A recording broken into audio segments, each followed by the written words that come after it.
Welcome to today's lecture on with nursing with truth, and make sure you share this video with your friends and loved ones. We are on Instagram at nursing with truth, on Facebook nursing with truth, YouTube on nursing with truth.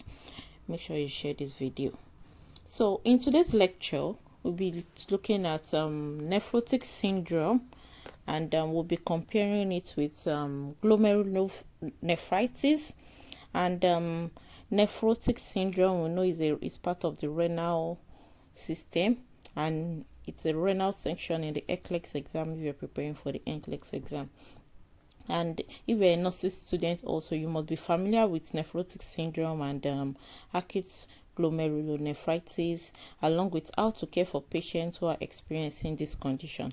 And this type of question is always found on the NCLEX and definitely on some nursing examination. And we'll be starting the lectures. What the things will be getting from this lecture include the definition of nephrotic syndrome. We'll be comparing it with glomerulonephritis, the causes, the pathophysiology, signs and symptoms, and the nursing interventions. So what is nephrotic syndrome? What is happening in nephrotic syndrome? Nephrotic syndrome is a condition that occurs when there is changes to the glomerulus of the nephron that leads to the leakage of massive amounts of proteins into the urine. At this point, the glomerulus is not glomerulus is not functioning properly. There is massive leakage of protein, which is not supposed to be leaked into the urine, but because the glomerulus is not functioning well, now there is going to be leakage of proteins into the urine. Now, what is glomerulonephritis? In glomerulonephritis, there is inflammation of the glomerulus, and this leads to the leaking of red blood cells and protein into the urine. So, in nephrotic syndrome, it is only protein that is leaked, while in glomerulonephritis, the red blood cell is leaked and also protein is leaked. Now, the main causes of nephrotic syndrome include changes to the glomeruli, and the cause is not really known. That's why we can't really know the major cause of nephrotic syndrome. And minimal change diseases, most common cause. This disease shows glomeruli changes when assessed with an electron microscope. And the causes also tends to affect pediatric population. Mostly nephrotic syndrome is common within the ages of 2 to 5 years, and other causes can be secondary due to a disease causing changes to the glomeruli, such as lupus, diabetes, heart failure, and all sorts. Now, the various types of proteins that can be lost in nephrotic syndrome, the major protein that is lost is albumin. And when albumin is lost, it can also lose immunoglobulins that help fight infection and proteins that decrease clot formation. What are the signs and symptoms of nephrotic syndrome? When an individual is losing protein that is supposed to be stored in the body, there is massive proteinuria, that's excessive protein in the urine, if more than 3 grams per day. And this causes a foamy, frothy urine and dark yellow urine. And there's hypoalbuminemia. Hypoalbuminemia means there's low levels of albumin in the blood. There's hyperlipidemia, that as the liver tries to make more albumin, it will produce more triglyceride and cholesterol as well. There's also edema, which is weak. You will notice that most patients with nephrotic syndrome, they are always very big, and they have generalized edema, which looks like they are gaining weight. And this edema starts in the face, around the eyes, and progresses to the extremities and abdomen. Those are the major signs of nephrotic syndrome. Now, let's compare it with glomerulonephritis.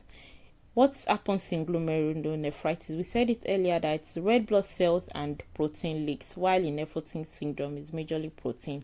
The main cause of glomerulonephritis is, most time, it is an inflammation. It's caused by a streptococcal infection, and it occurs 14 days after a streptococcal infection of the throat or of the skin.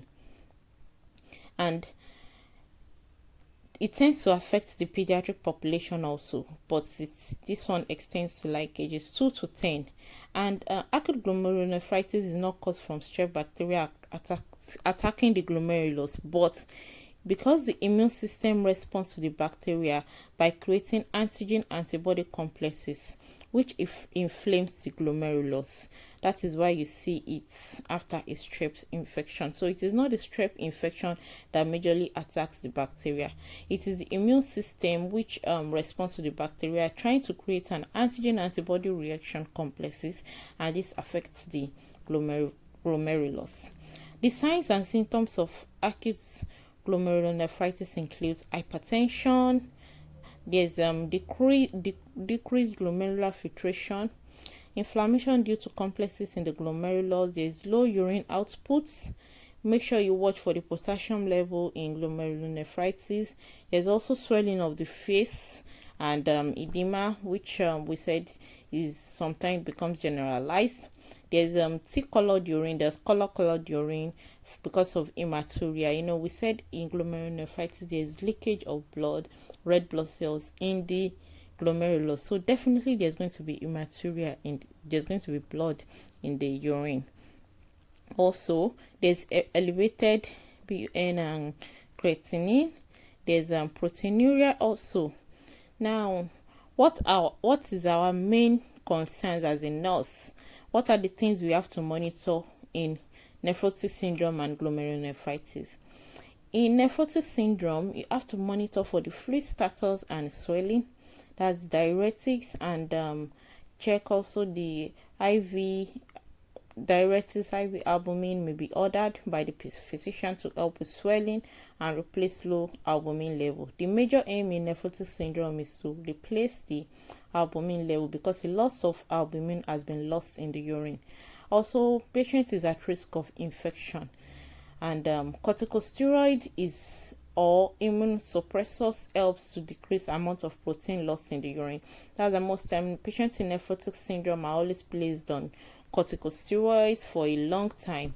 And also you have to assess for blood clots, assess for deep vein thrombosis, respiratory changes.